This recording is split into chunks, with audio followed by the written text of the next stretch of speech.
गजानन चरणों माथ नवावा हो रहा।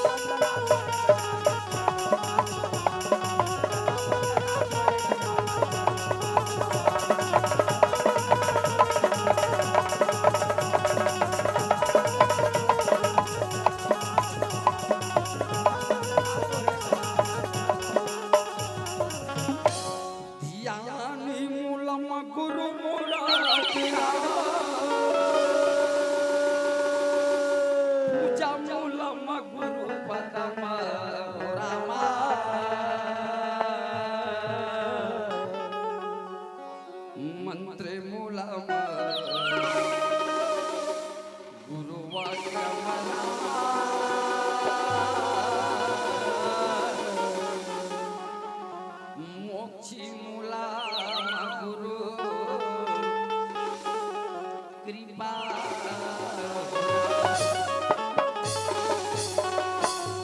जन्म के देवैया मोर दाई के रामा दाई तोरा बारम बारे प्रणामे रामा ज्ञानी के देवैया मोरे गुरुदेव को रामा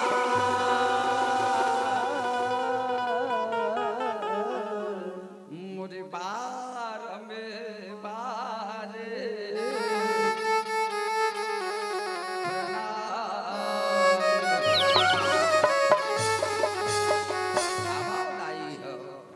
गिरिजा के लाला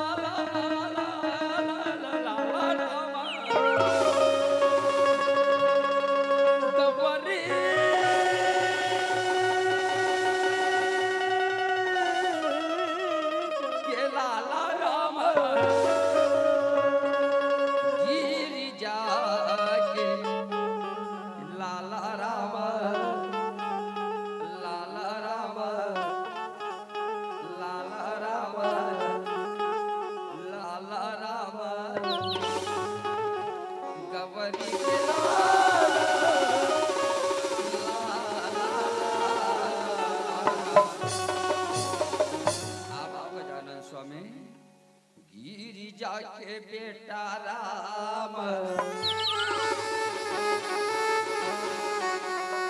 लग जाना सुमिरा हो गावरी के बेटा राम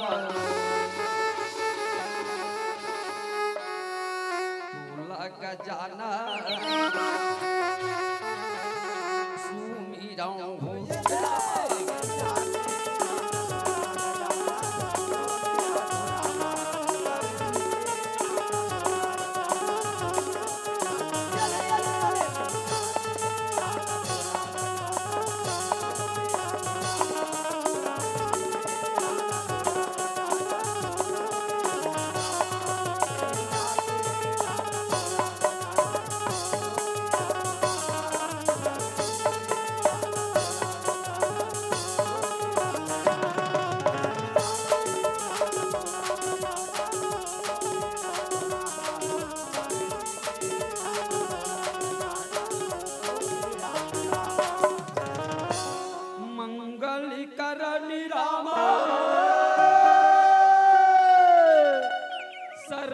राज तोरी हो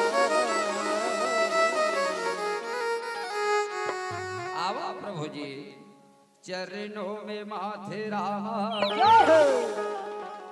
नवा तोर रामा तोर पार्वती है सीता तोर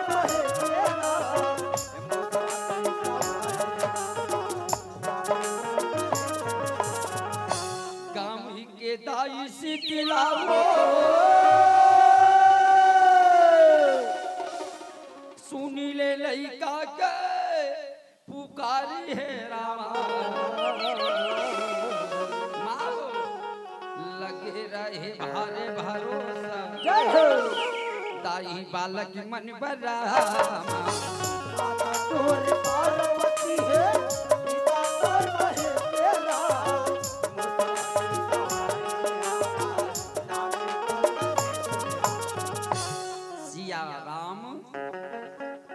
मैं सब जग जाने करहूं प्रणाम जोरी जुग पानी पावन ग्राम के पावन मंच में विराजमान संतजन भक्तजन आत्मजन एवं बाहर से आए समस्त अतिथिगण आप सबके आत्मा में श्री राम के निवास है जिल्लमय कोटि सादर सत नमन करा बहने हाँ मैं बहुत खुशी से जब मोरकर फोन की साथ के कोटेना गांव से ना तो इतना छाती चौड़ा हो गए बाप रे बाप कई बार ये रास्ता से गुजरे हो बहनी पर ये कोटेना गांव में आज तक मिठो राम के आए नंबर नहीं लगे। ये बढ़िया बात है ये घर ले हम बहू बना के ले गए कोखड़ी में ना सचमुच परम आदरणीय सम्माननीय एस कुमार भाई जी ला मैं हृदय से धन्यवाद देना चाहूंगा। भैया आज आपके प्रसादे हमला ये मंच में ये लाइट माइक और पब्लिक के बीच में आप लाने वाला हो, एक लिए मैं परम सम्माननीय एस कुमार भाई जी के लिए जोरदार ताली चाहूंगा। चलो बहनी हो, हम सबला पता है ये मानव के जो तन है एकदम राख है, राख राख समझते हो ना, एकदम राख, टोटल राख कहो या खाक कहो, कुछ नहीं बहनी। हम सबला चाहिए हमारे जीवन में का चीज सारे और का चीज बेकार है। इला आज मिठूराम बताही तब जान लो ऐसे बात नहीं है। इला हम सब जानते बहनी, हम मर जाएंगे बहनी, मिट्टी में दफना देगा ना तो हम खाक हो जाएंगे, पता है ना, और आग में जला देगा तो राख हो जाएगा। ये मानव तन का ऐसा कोई अस्तित्व तो नहीं रह जाता है सज्जनों जो मरने के बाद कोई काम में आने वाला नहीं है। बस जानना और समझना है बात। ये माटी के काया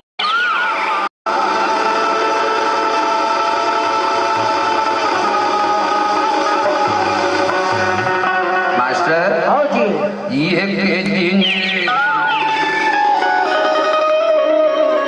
माटी में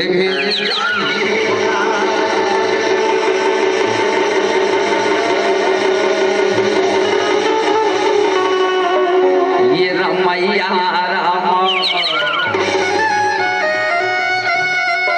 और पवन पवन में रामा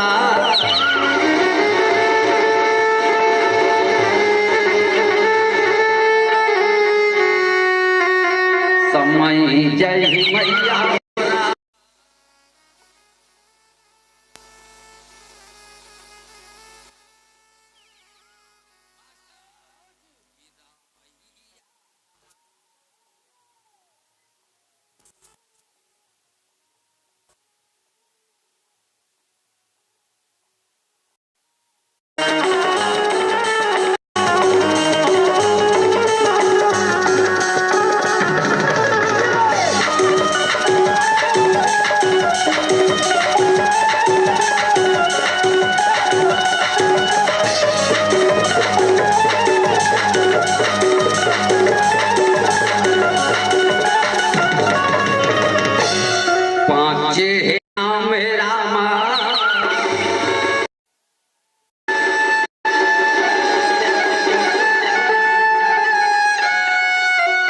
प्रभु करे बोरा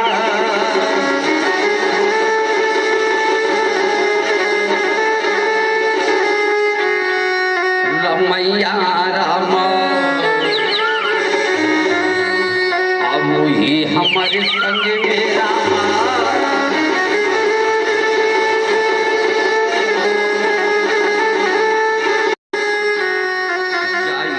रमैया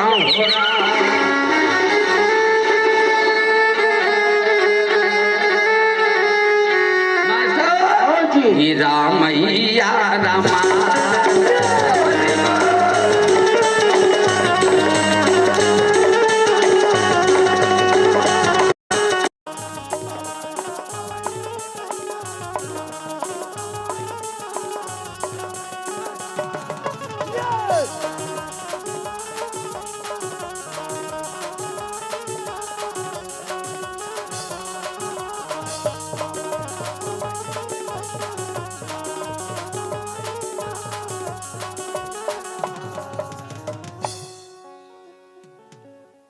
चलो बहनी, खुशी के साथ एक बार जोरदार ना ताली बजा दो बहनी, हल्का से हल्का से हल्का से।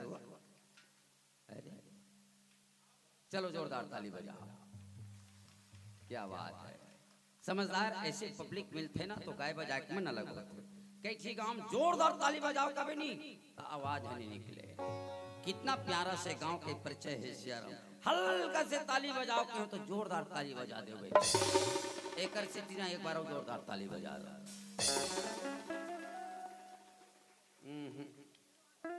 आलू फूल गोभी टमाटर का चटनी अंडा झोझ हो खाते ही होंगे। आलू फूल गोभी टमाटर का चटनी एंड झोझ हो तो खाते ही होंगे।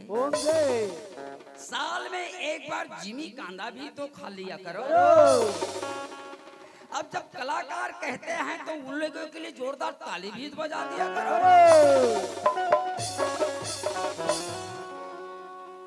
चाय तो हमेशा पिलाते हो एस कुमार भाई, पर कभी कभी हमें कॉफी भी पिला दिया करो। चाय तो हमेशा पिलाते हो मेरे दोस्त, कभी कभी एक आध कॉफी भी पिला दिया करो। और ऐसे कार्यक्रम कराने वाले घर वाले मेरे भाई के लिए एक बार जोरदार ताली भी बजा दिया करो। चलो बहनी, परम सम्मानी तेजराम साहू जी अब हमर बहुरानी श्रीमती रेशमा साहू, भगवान भोलेनाथ की असीम कृपा, एक लोटा जल सारी समस्या के हल। ऐसे चुपे हो, एक लोटा जल सारी समस्या के हल। कबू साटी का नहीं हो कहना है, अब वही तो हम मिटा जाए। बहनी हो, ऐसा भगवान भोलेनाथ श्रद्धा और विश्वास के कृपा से हमारे बीच में परम सम्मानी हमर भैया और हमारी बहनी ला प्रथम कन्या के रत्न के प्राप्ति जिन हो हैं, जेकर नामकरण संस्कार में हम सब से कलाए हैं। अब बहुत खुशी है विनित श्रीमती भगनी बहनीला जी साहू की दादी हरे, अब परम सम्मानी परम आदरणीय हमर भैया जी के पापा नोहर लाल साहू जिन पिताजी और श्रीमती ओकर माता जी प्रेमी बहनीला ग्राम कोटेना से चल के आए हैं। दर्शन अभिलाषी सबला धन्यवाद है, हृदय से सबके बारंबार प्रणाम है, नमन है।